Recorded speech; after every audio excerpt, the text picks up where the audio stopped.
আসসালামু আলাইকুম সম্মানিত দর্শক, আপনারা সবাই কেমন আছেন? আশা করি নিশ্চয়ই ভালো আছেন। আলহামদুলিল্লাহ, আমিও ভালো আছি। আমি কামরুল, মালয়েশিয়া থেকে আপনাদের সঙ্গে আছি। আপনারা দেশ এবং প্রবাস থেকে যে যেখান থেকে এই মুহূর্তে আমার এই ভিডিও দেখছেন, সবাইকে অসংখ্য ধন্যবাদ। ওকে, সবাইকে রইল মাহে রমজানের শুভেচ্ছা। আলহামদুলিল্লাহ, আজকে ভিডিও অবশ্য অনেক গুরুত্বপূর্ণ।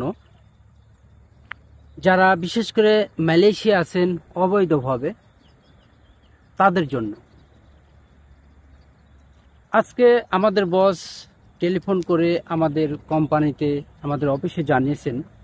আমাদের সুপারভাইজার বলল যে ভাই, আপনারা সবাই সাবধানে থাকবেন যারা এক কথা অবৈধ আছেন।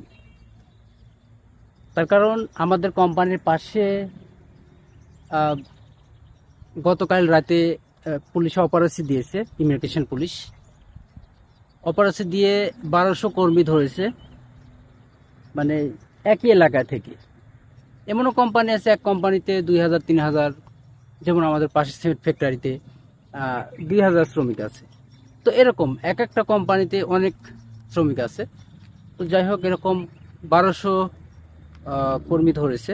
মালয়েশিয়া ইমিগ্রেশন পুলিশ অনেক অভিযান চালাইতেছে। এই যে মাহে রমজান মাসে, আমি মনে করছিলাম যে হয়তো মাহে রমজান মাসে কিছুটা শিথিল হবে, বা হয়তো মাহে রমজানের খাতিরে মালয়েশিয়া ইমিগ্রেশন পুলিশ হয়তো রেট কম দিবে, বা রেট হয়তো দিবে না, এরকম মনে করছিলাম।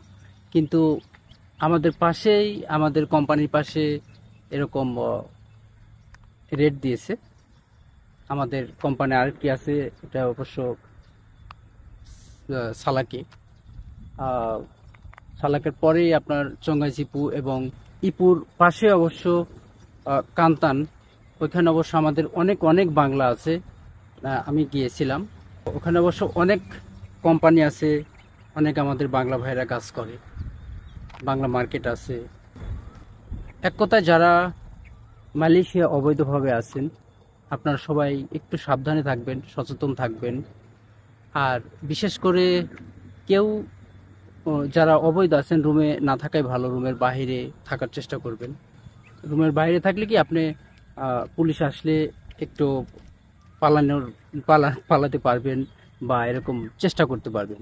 আর যদি আপনি ডাইরেক্টলি আপনার রুমে শুয়ে থাকেন, তাহলে ওখানে যদি পুলিশ এসে যায়, ইমিগ্রেশন পুলিশ, তাহলে আপনি কিন্তু পালানোর রাস্তা খুঁজে পাবেন না। তো যাই হোক, আমি অবৈধ ছিলাম, বা তারপরে বৈধ হয়েছিলাম, আবার মাঝখানে আমাদের কোম্পানি নেভির টাকা জমা না দেওয়ার জন্য অবৈধ হয়ে গেছি। এবং এই যে 2025 সালে হাজার কর্মী অবৈধ হয়ে গেছে। আসলে কেউ ইচ্ছা করে অবৈধ হতে চায় না। হ্যাঁ, পরিস্থিতি শিকার। অনেকের কোম্পানি ব্যাংকডাপ হয়ে গেছে, কি করবে, অন্য জায়গায় চলে গেছে। অনেকের কোম্পানিতে কাজ নেই, লারি হয়ে আরেক জায়গায় কাজ করতেছে।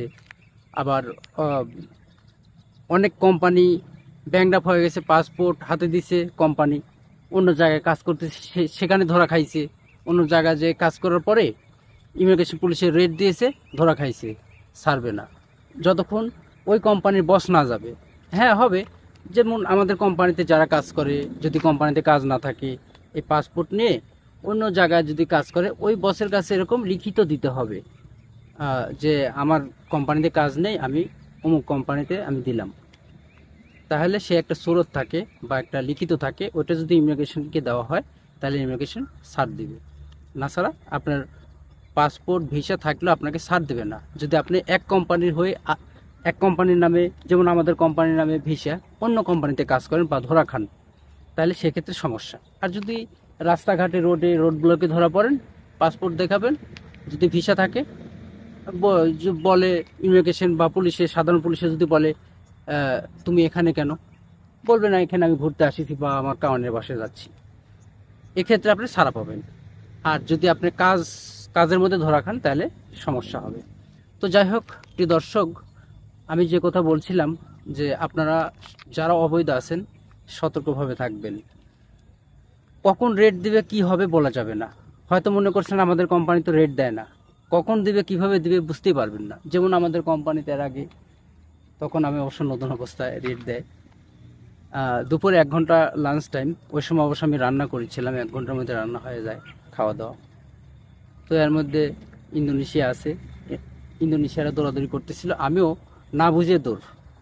তারপরে ইমিগ্রেশন পুলিশ আইসে, যারা বৈধ ছিল সবাইকে হ্যান্ডকাপ লাগাইছে।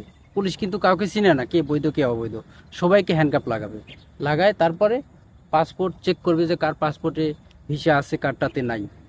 তো যাই হোক, এরকম অনেক সময় গোসল করতেছি, ভিজা কাপড়ে দৌড়, খাইতে বসেছি, শুনছি পুলিশ আছে, মার দৌড়। তো এরকমটাই। আর যারা মালয়েশিয়া আছেন তারা তো অবশ্যই জানেন যে অবৈধ থাকলে ঘুমায় শান্তি নাই, খায় শান্তি নাই, চলে ফিরে শান্তি নাই, কাজের সময় টেনশন, যে এই কাজের সময় রেট দেয়। যেমন যারা বিল্ডিংয়ে কাজ করেন তারা তো জানেন, কাজ করতে কাজের মাঠেই রেট দেয় দিনের বেলায়, আর ফ্যাক্টরিতে বেশিরভাগ রাতে দেয়, দিনেও দেয়। তো যাই হোক, রাতে দিনে সব সময় সতর্ক থাকতে হবে, হ্যাঁ। আর আপনারা জানেন যে মালয়েশিয়া জেলখানা কেমন। যারা আমাদের কোম্পানিতে কয়েকজন আছে মালয়েশিয়া জেল খাটছে, তাদের মুখ থেকে আমি শুনছি যে মালয়েশিয়া জেলখানা অনেক কষ্ট, বাংলাদেশের মতন। তো যাই হোক প্রিয় দর্শক, অনেক কথা হলো, কি বলবো, কিছু করার নেই। আমরা প্রবাসী, আমরা আসলে খুব একটা ভালো নেই। এই যে মাহে রমজান মাসে আমরা রোজা রাখি, কাজ করি, আবার রাতে ঠিকমতো ঘুম নেই, কাজের সময়ও টেনশন, কি করব, কিছু করার নেই। তো যাই হোক প্রিয় দর্শক, এভাবেই চলতে হবে, আল্লাহ ভরসা। সবাই রোজা রাখবেন, নামাজ পড়বেন, আল্লাহ পাকের কাছে দোয়া করবেন, আল্লাহ পাক যেন আমাদের সবাইকে হেফাজতে রাখেন, ভালো রাখেন, আর মালয়েশিয়া পুলিশের হাত থেকে আমাদেরকে যেন আল্লাহ পাক হেফাজত করেন, আমিন।